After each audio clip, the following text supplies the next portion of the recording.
Hello friends, আপনারা দেখছেন টোটকা নিউজ। আজকের এই ভিডিওর মাধ্যমে আমরা দেখে নেব ৮৬ নং শান্তিপুর বিধানসভাতে মোট ভোটার সংখ্যা কত আছে, গ্রামে এবং শহরে কতজন ভোটার বাস করে, এই বিধানসভাতে এসসি এসটি ও মুসলিম ভোটার কতজন আছে।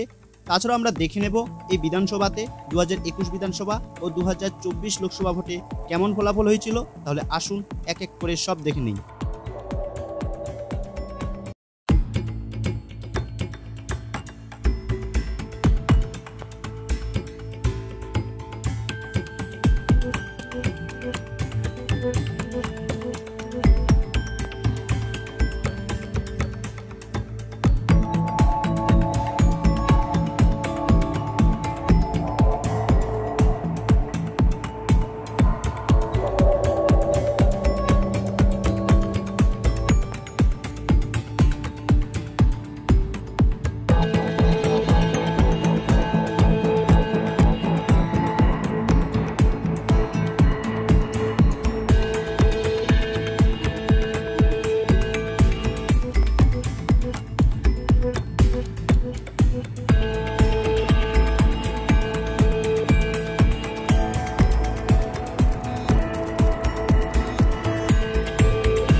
হ্যালো ফ্রেন্ডস, আপনাদের কাছে একটা ছোট্ট রিকোয়েস্ট, আপনারা প্লিজ আমার এই চ্যানেলটিকে সাবস্ক্রাইব করে রাখুন, যাতে আপনি আমার পরবর্তী ভিডিওটি পেতে কোনো রকম অসুবিধা না হয়।